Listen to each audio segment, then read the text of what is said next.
أعوذ بالله من الشيطان الرجيم.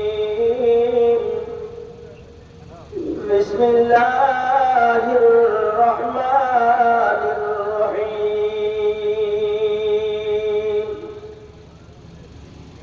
يا أيها الناس اتقوا ربكم إن زلزلة الساعة شيء عظيم يوم ترونها تذهل كل مرضعة عما أرضعت وتضع كل ذات حمل حملها وترى الناس سكارى وما هم بسكارى ولكن عذاب الله شديد.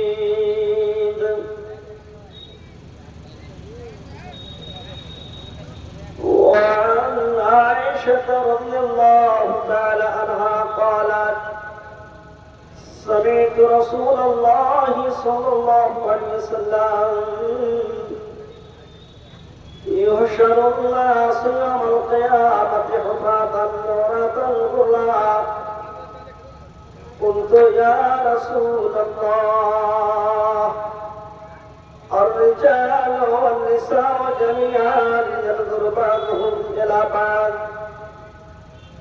قال يا عائشة الأمر أشد من أن يهم ذلك. وفي رواية الأمر أهم من أن ينظر بعضهم إلى بعض. متفق عليه.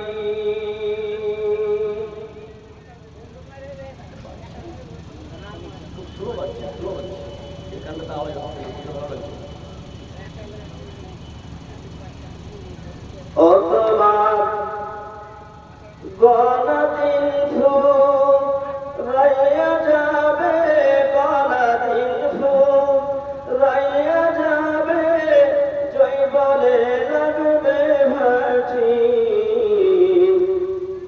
ওই যে দেখো ডাকিতেছে তোমায় কবরের মাটি।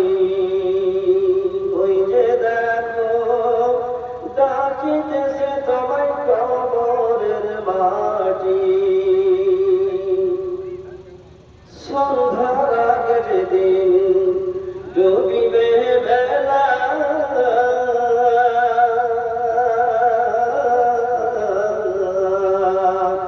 এক পলকে ভেঙে যাবে তোমার রঙেরই বেলা। সন্ধ্যার আগে যেদিন ডুবিবে বেলা,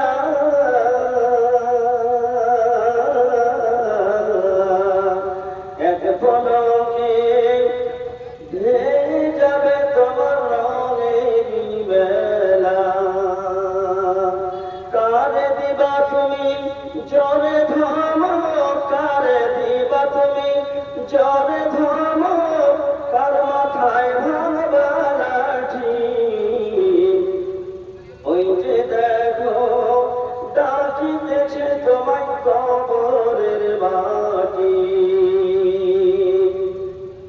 ওই যে দেখো ডাকিতেছে তোমায় কবরের মাটি। গণদিন ফুরাইয়া যাবে, গণদিন ফুরাইয়া যাবে, জৈবলে লাগবে ভাটি। ওই যে দেখো ডাকিতেছে তোমায় কবরের মাটি। ওই যে দেখো ডাকিতেছে তোমায় কবরের মাটি। খবর পেয়ে আসবে আত্মীয় স্বজন,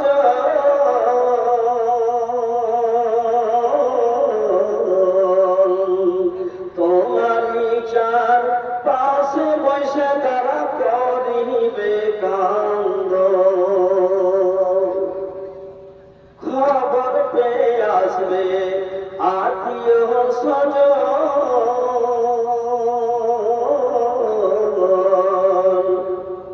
তোমারই চার পাশে বসে তারা করিবে কান্দন,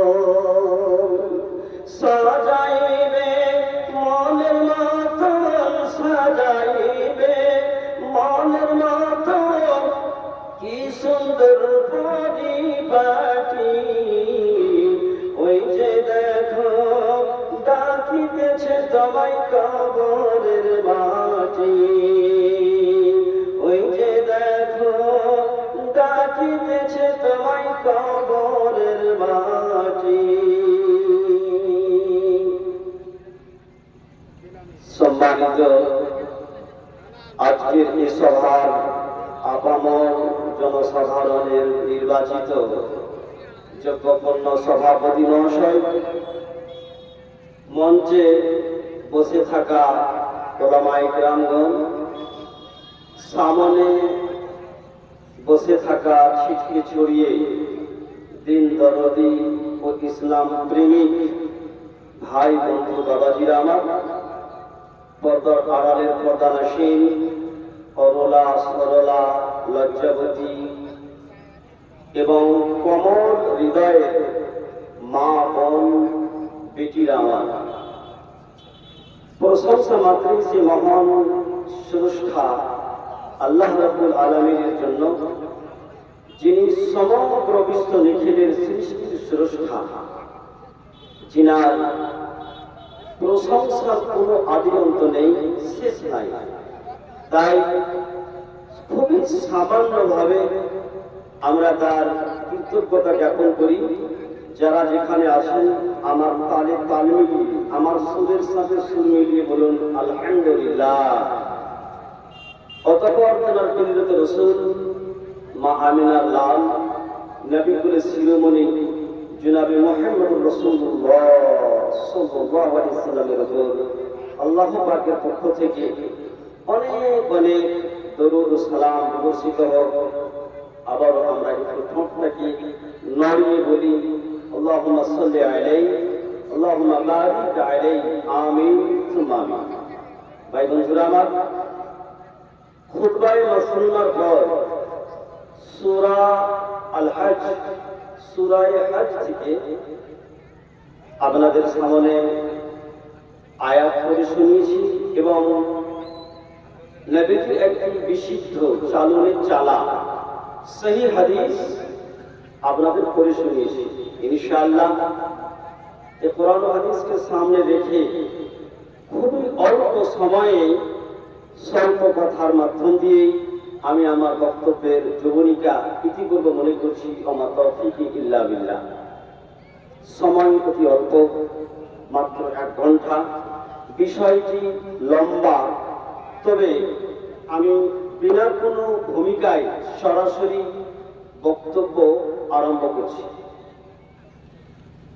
আল্লাহ রাব্বুল আলামিন সূরা হজের মধ্যে বললেন, সমগ্র বিশ্ব নিখিলের মানুষকে সম্বোধন করি। আল্লাহ পাক অনেক জায়গায় কাফের দিকে লক্ষ্য করে বলেছেন, কখনো ঈমানদারদেরকে লক্ষ্য করে বলেছেন। এই জায়গায় পৃথিবীর আনাচে কানাচে যে কোনো জায়গায়, যে কোনো কাস্টের, যে কোনো ধর্মের, জাতি বর্ণ নির্বিশেষে, জাতি ধর্ম বর্ণ নির্বিশেষে আল্লাহ পাক একটা কথা উল্লেখ করলেন, নাস বলে। নাস মানে পৃথিবীর সমস্ত মানুষ। ইয়া আইয়ুহান নাস, সারা পৃথিবীর মানুষকে আল্লাহ রাব্বুল আলামিন সম্বোধন করলেন কি বলে? ইয়া আইয়ুহান নাস ইত্তাকু রাব্বাকুম। ও পৃথিবীর যারা মানুষ রূপে নিজেকে পরিচয় দিয়েছ, নিজেকে ভাবো আমি মানুষ, যারাই মানুষ তারা শুনো, মানুষকে আল্লাহ সম্বোধন করলেন, ইয়া আইয়ুহান নাস ইত্তাকু রাব্বাকুম। তোমরা তোমাদের প্রতিপালক আল্লাহ পাক রব্বুল আলামিনকে দেখে ভয় করো, আল্লাহকে দেখে ভয় করো। কথাটি যদিও ছোট হয়, খাসিয়তে এলাহি, খোদা ভীরুতা, কথাটি খুবই ছোট, কিন্তু যেমন ছোট্ট একটা ঝিনুকের মাঝে গোটা পৃথিবীকে ধরে দেওয়া হয়, ঠিক সেইভাবে আল্লাহ রাব্বুল আলামিন ছোট্ট একটি কথার মধ্যে পৃথিবীর সমস্ত কিছু মুআমালাতকে যেন ভরে দিলেন। খোদার ভয় বিশাল একটি সাবজেক্ট। তাকওয়া, পরহেজগারি, খোদা ভীরুতা, আল্লাহর ভয়। এই ভয় যার মাঝে নেই সে সব করতে পারে, এবং যার মাঝে খোদার ভয় আছে সে পাপ থেকে বাঁচতে পারবে, পাপ নামের অ্যাক্সিডেন্ট থেকে সে নিজেকে বেঁচে যাবে। মনে করে নেন, বুঝার জন্য আপনাদেরকে বলছি, আমরা যতগুলো লোক এখানে বসে আছি, মনে করে নেন যে আমরা কলকাতা থেকে আসছি একটা লাক্সারি বাসে চেপে। রাত্রিবেলায় ফাঁকা রাস্তা, বাস খুবই দ্রুত গতিতে 120 কিলোমিটার বেগে চলছে। আমরা সবাই বাসের যাত্রী, আপন আপন সিটে বসে আছি, বাড়ি আসছি। যেমনই বহরমপুর পেরিয়ে, বহরমপুরের যে নদীটা আছে সেটা যেমন পার হয়েছে, এদিকটা ঢালু, নিচে গড়ান, তেমনি ড্রাইভার এলান করলো বাসে বসে যে যাত্রীগণ, আপনারা নিজের নিজের জানের সেফটি নিজেরাই নিয়ে নিন, কারণ বাসে ব্রেক লাগছে না। এত চেষ্টা করছি, ব্রেক লাগছে না। 120 কিলোমিটার বেগে বাস চলছে। এই বাস কোথায় গিয়ে যে টাক্কর খাবে, কোন গাছে না কোন দেওয়ালে না কোন গাড়িতে, কিচ্ছু বলার নেই। যেহেতু আপন আপন জানেন রক্ষণাবেক্ষণা নিজের নিজের দায়িত্ব আপনারা নিয়ে ফেলুন। বলেন, এরকমটা যদি আমরা ড্রাইভারের মুখ থেকে শুনি, তো যে আল্লাহ সে যে খুশিতে আসছিলাম আমরা, আমাদের খুশি আল্লাহ তো শেষ হবেই, বরং ভিতরটা যেন হাওড়া শিয়ালদহ, মানে এই ধাক্কা লাগলো, এই বাস উল্টালো, এই কি হবে, এই চিন্তাতে আমরা দুনিয়ার যত যা কিছু সব ভুলে গিয়ে মনে হবে যেন যে আমরা সামনে আমাদের মওতকে দেখতে পাচ্ছি, মওত আমাদের তাড়া করছে। এইরকম একটা মর্মান্তিক অবস্থার মধ্যে দিয়ে আমরা সবাই সময়টাকে পার করবো, তাই নাকি? এরকম হবে তো? আল্লাহ পাক রব্বুল আলামিন আপনাকে লক্ষ লক্ষ কোটি কোটি টাকার যে একটা দেহ, শরীর, এটা একটা আপনার গাড়ি, আমার শরীরটা একটা গাড়ি, আপনার শরীরটা আপনার গাড়ি। এই গাড়িকে পৃথিবী নামের ন্যাশনাল রোডে যে আপনি চলবেন, তো আল্লাহ পাক রব্বুল আলামিন আপনাকে আমাকে বিনা ব্রেক দিয়ে বানিয়েছেন। বিনা ব্রেকের গাড়ি তো গন্তব্যস্থানে পৌঁছতে পারবে না, যে কোনো জায়গায় অ্যাক্সিডেন্ট হতে পারে। তো আপনি মানুষ নামের যে একটা গাড়ি, আমি মানুষ নামের একটা যে গাড়ি, এই গাড়িতে আল্লাহ রাব্বুল আলামিন ব্রেক দেননি। যে ব্রেকটা আপনাকে আমাকে দিয়েছেন, সে ব্রেকটার নামই হচ্ছে খাশিয়াতে এলাহি, খোদা ভীরুতা, খোদার ভয়। যার মাঝে যত বেশি খোদার ভয় আছে, তার ব্রেকটা তত যেন টাইট আছে, ঠিক আছে। যখন যেখানে অ্যাক্সিডেন্ট, গুনাহের সাথে অ্যাক্সিডেন্ট হতে যাবে, ঠিক তখনই খোদার ভয় নামের যে ব্রেকটা আল্লাহ আপনাকে দিয়েছেন, এই ব্রেকটা যত জোর আপনি দাববেন, যত জোর আপনি মনের মধ্যে সৃষ্টি করতে পারবেন, গুনাহ নামের অ্যাক্সিডেন্ট থেকে আপনি বেঁচে যাবেন। আল্লাহ পাকের রাসূল জনাবে মুহাম্মদ সাল্লাল্লাহু আলাইহি ওয়াসাল্লাম হাদিসের মাঝে বয়ান দিলেন,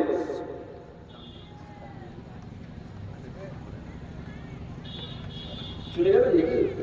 কোথায় শরীফ ভাই? ভাই শরীফ কামিয়া, তাফাজ্জাল আসুন। বলবো ইনশাআল্লাহ, বক্তব্যের বিষয়টা খুবই আজকে গুরুত্বপূর্ণ। কি শরীফ ভাই নাকি? আমার ছোট ভাইয়ের নাম শরীফ। তো বাড়ি কোথায় আপনার? এখানে? কত দিচ্ছেন? 1000 টাকা কমে যায় না? কাজ কি করেন? হ্যাঁ, ঠিকাদারি। আল্লাহু আকবার। যেমন শরীফ তেমন চেহারা। বলেন 1000 টাকা। আমি জনগণকে সাক্ষী করবো, এই ভাইয়ের 1000 টাকা ঠিক হয়েছে তো? আপনারা বলেন, হাতে সে মুখে বলেন না, ঠিক হয়েছে না হয়নি?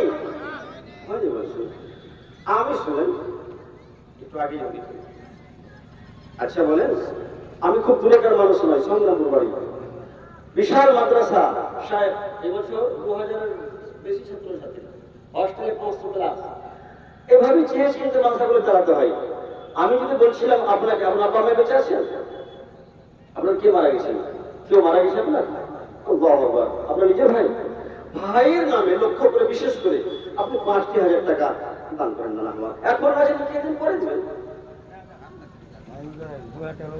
শুনেন কথাটা, শুনেন। 5000 টাকাটা কথাটা শুনেন, তাহলে লেগে দেবেন। আরো 2000 দিচ্ছেন, তাহলে 1000 আর 2000, 3000 নাকি? নারায়ে তাকবীর। আমার ভাইজান শরীফ সাহেব মৃত্যু ভাইকে লক্ষ্য করে 3000 টাকা দান করেছেন। ইয়া রাব্বাল আলামিন, পরওয়ারদিগারে আলাম, আল্লাহ জানি না তার ভাই কবর শ্মশানে কি অবস্থায় দিন রাত গুলো পার করছে। আল্লাহ, আল্লাহ তুমি তার ভাইয়ের দানের বদৌলতে তার কবরটা প্রশস্ত করে দাও, বলে বরাবর করে দাও, বলে গুলজার বানাও, ফুলের বাগান বানিয়ে দাও।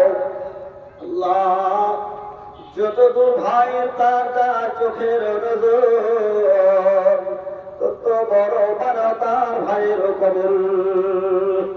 সব সময় রেখো তার প্রতি রহমতের নজর। শরীফ ভাইয়ের দানে আল্লাহ তুমি হারাজি, আখেরাতে সিট দিও ভাইয়ের পাশাপাশি। ওবে বাড়ি দোয়া করি রহিমুর রহমান, ভাইয়ের কবরে দাও তুমি জান্নাতি বিশান, আর কবর আজাব হতে আল্লাহ দাও পবিত্রান। ছোট্ট কবরটা ভাইয়ের বড় মস্ত বড়, কবর আজাবে যদি আছে গ্রেফতার, ভাইয়ের দানেতে আল্লাহ করবো উদ্ধার। আমিন আল্লাহুম্মা আমিন, আমিন আল্লাহুম্মা আমিন। বলছিলাম আল্লাহ রাসূল হাদিসের মাঝে বয়ান দিয়েছেন, আল্লাহকে কেন ভয় করবেন শুনেন। নবীজি বলেন, ইন্না রাব্বাকা ইয়াসমাউ ইলা দাবিবি নামলাতিন সাওদা আলা সাফরাতিন সাওদা ফি লাইলাতিন সাওদা ওয়া ফি রিওয়ায়াতিন ফি লাইলাতিন মুযলিমা।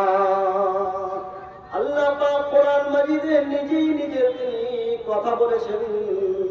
আলিমুল বিযাতিস সুদূর, আলিমুল খবীর, লতীফুল খবীর।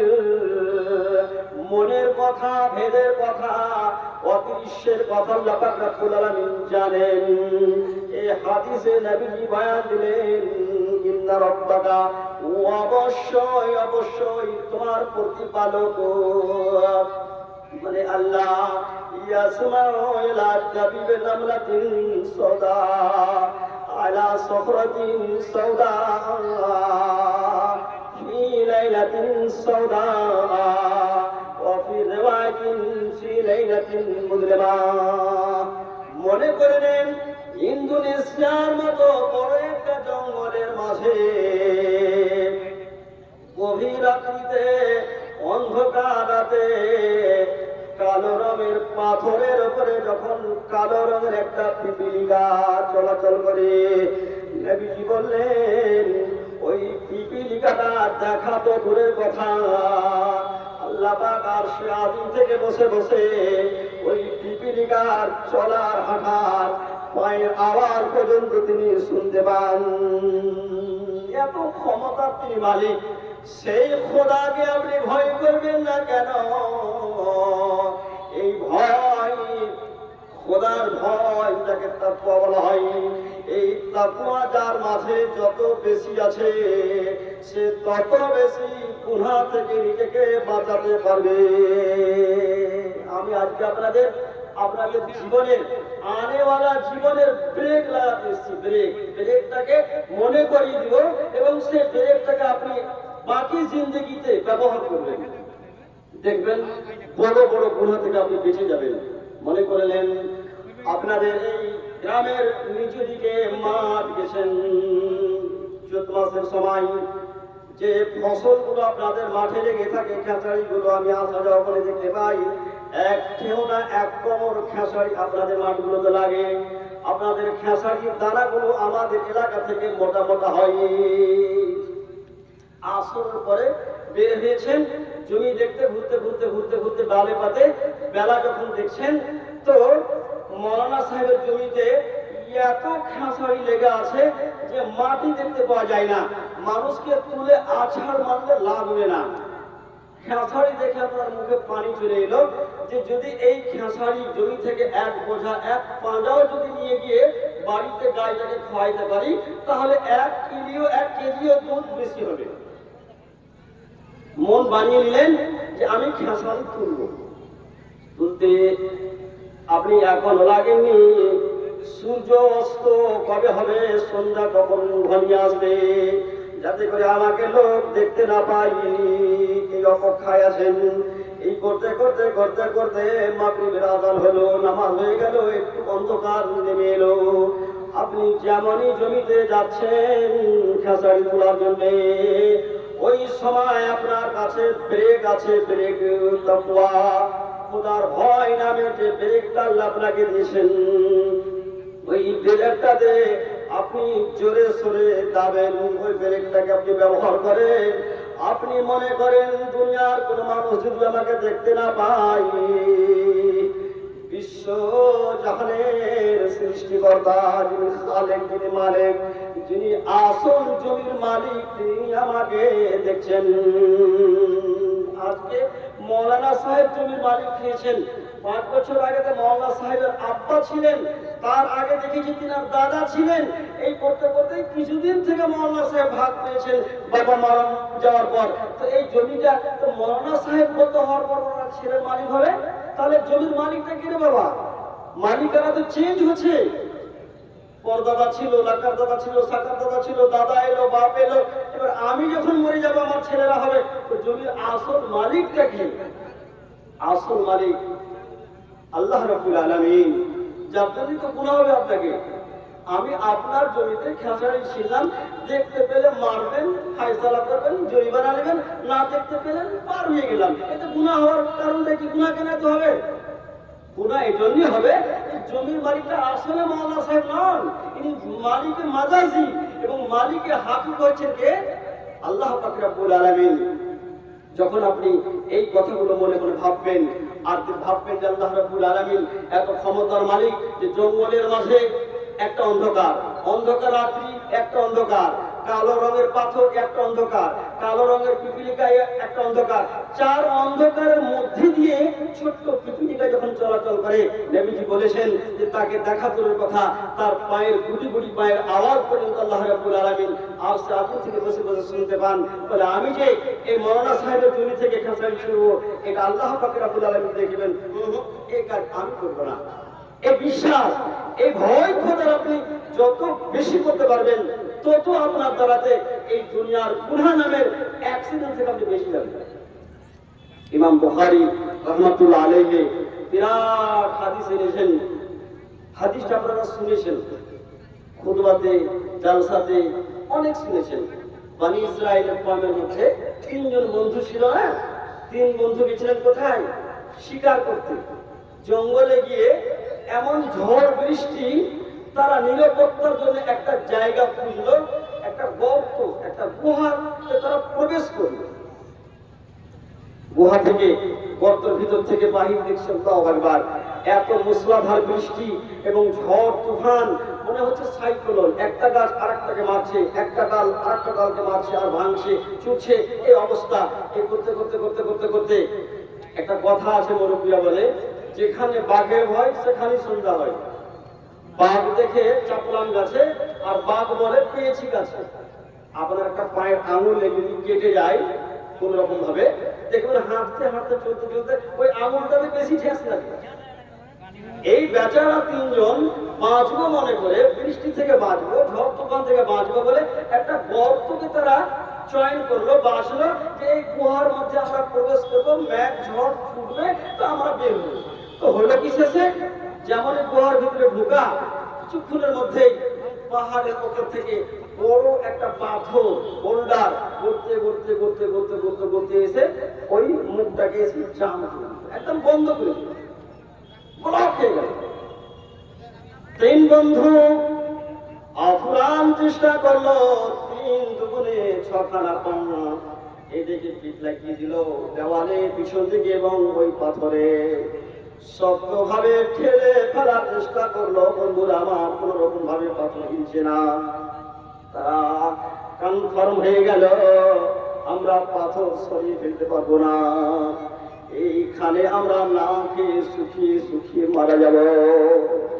বাইরে যদি আমরা মরতাম, আমাদের মতো কেউ যদি আসতো শিকার করার জন্য, দেখতো ওই বালি গ্রামের অমুক অমুক অমুক লোক এই দেখো মা মরে পড়ে আসে, কিন্তু গর্তের মাঝে আমরা যে মরে পড়ে থাকবো না কি সুখী, এটা তো বাড়ি পর্যন্ত কেউ খবর দিতে পারবে না, উপায় কিচ্ছু নেই।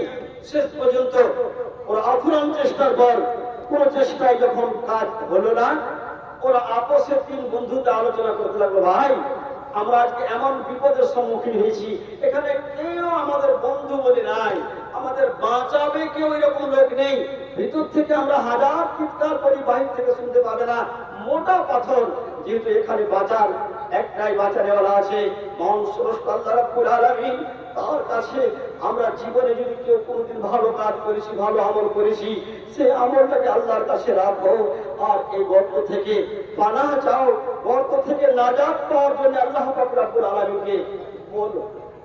তিন বন্ধুর কথা বলবো না, এক বন্ধুর কথা আজকের এই বক্তব্যের সাথে খুবই মেল, যেহেতু আমি টেনে আনছি এক বন্ধুর কথা। কি ওই লোকটি আল্লাহর কাছে গর্ততেই ফরিয়াদ করছে, জানাচ্ছে আল্লাহ, আল্লাহকে বলছে, আল্লাহ ইয়া রাব্বুল আলামিন, তুমি তো জানো আমি একজন হৃষ্টপুষ্ট জওয়ান তরুণ এবং আমার টাকা পয়সার কোনো অভাব নাই, আমি একজন উদ্যোগপতি। আল্লাহ, আমি দীর্ঘদিন যাবত আমার কাকাতো বোনকে প্রেম করতাম, ভালোবাসতাম, একতরফা ভালোবাসা, আমার বোনকে জীবনে কোনোদিন ফুটে বলতে পারিনি বোন তোকে ভালোবাসি, কিন্তু একতরফা ভাবে আমি অনেকদিন যাবত তাকে ভালোবাসতাম। একদিন বোন আমার কাছে এসছে, আল্লাহ অভাবে পড়ে আমার বোন কাকাতো বোন বলছে, ভাই আমি অভাবে পড়েছি, সুতরাং কিছু আমাকে টাকা খরচ দাও, ধার দাও। এই মৌকা পেয়েছিলাম, এই মৌকাতে আমি আমার কাকাতো বোনকে প্রস্তাব সেদিন দিয়েছিলাম, আল্লাহ যে পাগল কোথাকার ধার কেন চাইছো, আর কত টাকা নিবা বলো, তোমার জন্য টাকার বান্ডিল যা চাইবে তাই দেবো, ফেরত লাগবে না, কিন্তু মনোবাসনা আমার তোমার কাছে অনেক দিন থেকে ভাবছি, একটিবার তোমাকে আমার এই নাপাক দাওয়াতটাকে কবুল করতে হবে, একবার আমার শরীরের সাথে তোমার শরীরের বাস এই ঘটনা ঘটিয়ে টাকা তোমাকে লাগবে না ফেরত। অভাবের সমুদ্রষ্ট আল্লাহকে বলছি, অভাবের সমুদ্র আল্লাহ, আমার কাকাতো বোন রাজি হয়ে গেছিল, জায়গা নির্ধারণ হয়ে গেছিল, সময় নির্দিষ্ট হয়েছিল, ঠিক সময় মতো নির্দিষ্ট জায়গাতে সময় মতো আমার কাকাতো বোন হাজির হয়ে গেছিল। ইমাম বুখারী রাহমাতুল্লাহ আলাইহি তিনি এইরকম শব্দ এনেছেন, তুম্মা জাহাদাহা বাইনা সুরাবিহাল আরবা, আমি আমার কাকাতো বোনের চার হাত পায়ের মধ্যেকার জায়গায় আমি যখন চেষ্টা করতে লাগলাম, চেষ্টা মানে হয়তো পায়জামা পরেছিল, পায়জামার সালোয়ারের ডোরাটাকে খুললাম, চেষ্টা এখনো দাখালায় হয়নি, চেষ্টা যখন করছিলাম, এমন অবস্থায় আল্লাহ আমি আমার কাকাতো বোনের চোখের দিকে তাকালাম, দেখলাম সে মাটিতে পড়ে অঝর নয়নে টুকরে টুকরে ক্রন্দনা করছিল। আল্লাহ, আমি আমার বোনকে বললাম, বোন আমার কেন কান্না করছো, কি হলো তোমাকে? এই সময়টা তোমার স্বাদ আমি এনজয় করব, আমার স্বাদ তুমি এনজয় করবে। খুশি খাসালিতে আমরা আনন্দে আনন্দিত হব। এটা কান্নার সময় নয়। কেন তুমি কান্না করছো? আমার বোন দুঃখ ভরা বেদনা বুকে নিয়ে এবং চক্ষু ভরা অশ্রু নিয়ে বলছিল, ভাইজান আল্লাহকে দেখি, ভাইজান তুমি আল্লাহ পাক রব্বুল আলামিনকে দেখে ভয় করো। এখানে দুনিয়ার কোনো মানুষ নাই, মরণ মাতাপুর গ্রামের কোনো মানুষজন নাই, কেউ দেখতে পাই না। কিন্তু যিনি কোনোদিন ঘুমান না, যিনার কোনো থাকার নাই, জ্বর নাই, জ্বালা নাই, মাথায় ব্যথা নাই, সর্দি নাই, কাশি নাই, আল্লাহ রাব্বুল আলামিন তিনি 24টা ঘন্টা একই রকম তিনি বান্দাদের দেখেন। আমরা যে পাপের কাজে লিপ্ত হতে চলেছি, এই ব্যাপারটা আল্লাহর কাছে ছুপা নেই। ইত্তাকিল্লাহ ওয়ালা তাখুযিল খাদাম। আল্লাহকে দেখে ভয় করো ভাই। এবং আল্লাহ পাক আমার শরীরে যে একটা প্রাকৃতিক সতীত্বের যে একটা তালা রেখেছেন, তালা মেরে রেখেছেন, আমি আজও পর্যন্ত অন্য কোনো পুরুষের কাছে যাই নাই। আমার সতীত্বের উপর যে মোহর লাগা আছে, তালা মারা আছে, এই তালাটাকে খবরদার তুমি খুলিও না। আল্লাহকে কথা বলে রাখছে, সেদিনের ঘটনাটা নকল করছে আল্লাহকে। আল্লাহ এই ঘটেছিল, আমি যখন দেখলাম আমার টাকা দোকান কান্না করছে এবং আল্লাহকে দেখে ভয় করার কথা বলছে, আমি লাফিয়ে নেমে গেছিলাম এবং তার রাস্তা ছেড়ে দিয়েছিলাম। বলেছিলাম, কথা বোন তুমি আজকে আমার জীবনের চক্ষু খুলে দিয়েছো। আমি যে পাপের জন্য তোমার সাথে তৈরি হয়েছিলাম, জীবনে আমি আমার ভুল বুঝতে পেরেছি। তুমি চলে যাও বাড়ি, তোমাকে টাকা জীবনে কোনোদিন আর পরিশোধ করতে হবে না। ইয়া রাব্বাল আলামিন আল্লাহ, যদি আমি সেদিন আমার টাকা দোকানকে জোরামো করতাম, তাকে না ছাড়তাম, যদি লাফিয়ে নিচে না নামতাম, আমার বোন কাউকে বলতে পারতো না। কারণ বাড়ি থেকে সে মজবুরি অবস্থায় নির্দিষ্ট জায়গায় নির্দিষ্ট সময় মতো উপস্থিত হয়ে আমি তার ওপরে আমি যাবার সে চেয়ে হয়ে আল্লাহ কিন্তু আমার বোন যখন আমাকে বলল, ইত্তাকিল্লাহ, আল্লাহকে দেখে ভয় করো, আমি তোমাকে সেদিন এত ভয় করেছিলাম, এত ভয় করেছিলাম রব্বুল আলামিন, আমি আমার কাকাতে বলকে সেদিন ছেড়ে দিয়েছিলাম। আল্লাহ সেদিন যদি তোমার জন্য আমার কামটি হয়ে থাকে, এই আমলটি শুধুমাত্র যদি তোমার জন্য হয়ে থাকে, আল্লাহ তুমি আমার এই সামন থেকে পাথরটাকে এমন ভাবে হটাও, এমন ভাবে সরাও, যাতে করে আমি আসমান দেখতে পাই। তোরা একটুখানি ভুলে গেল, আসমান দেখতে পাই। আরে পাগল, আসমান করে দেখবি? ওটা পাথরটা হটিয়ে দেওয়ার কথা বল। হ্যাঁ, যখন তোমাকে আল্লাহর কাছে চাইছো, হাদিস এসছে, যখন চাইবেন আল্লাহর কাছে কম সম চাইবেন না, আর চাওয়ার সময় আল্লাহর কাছে অটল বিশ্বাস রাখবেন। এই কে জানি এ হবে কিনা, এ হতে হতে, এগুলো কোনো আল্লাহর কাছে জায়গা নেই। আপনি যেমনটা আল্লাহর কাছে আস্থা রাখবেন, আল্লাহ তেমনটাই আপনার সাথে ব্যবস্থা করবেন। বান্দা দোয়া করলো যে যেন আসমান দেখতে পাই, একটু পাথর ভেঙে গিয়ে হতে গিয়ে আসমান দেখতে পেল, বের হওয়ার মতো এখন পরিস্থিতি হলো না। বাকি দুই বন্ধু বড় আপন আপন জীবনের কথা আমল, সব আমল আল্লাহর কাছে রাখবেন এবং সেই গর্ত থেকে পাথর সম্পূর্ণ হয়ে গিয়ে তারা নাজাত পথে বেরিয়ে আসবে। বলার উদ্দেশ্য এখানে যে জেনার মতো একটি পাপ, যে পাপটি লোকটি করতে চলেছিল, সম্পূর্ণ চার হাত পায়ের মধ্যেখানে বসে গিয়ে কোশিশ শুরু করে দিয়েছিল, কিন্তু ওই মুহূর্তে আল্লাহ পাকের ভয় যত মজবুতির সাথে সে করলো, বড় পাপ থেকে, বড় গুনাহ থেকে বেঁচে গেল। তাই বলছিলাম, আপনার জীবনে গুনাহ থেকে যদি বাঁচার ইচ্ছা থাকে, আল্লাহ পাকের ভয়টাকে অন্তরে জাগান, অন্তরে তৈরি করেন। যে যত বেশি খোদা ভীরুতা হতে পারবো, যার মধ্যে যত বেশি খাশিয়ত ইলাহি আসবে, তার দ্বারাতে পৃথিবীতে বেঁচে থাকাকালীন গুনাহ নামের অ্যাক্সিডেন্ট তত কম হবে। বিষয়টি লম্বা, আদায় 41 এসে গেছে ইনশাআল্লাহ। আরো হাদিস আছে আপনাদেরকে শোনাবো। ওখান থেকে নাসিম শেখ, মাশাআল্লাহ, জাযাকাল্লাহ, হাইয়াকাল্লাহ, বারাকাল্লাহ। নাসিম শেখ 500 টাকা এবং তাহির ছেলের নামে 500 টাকা দান করে আল্লাহ আপনি দান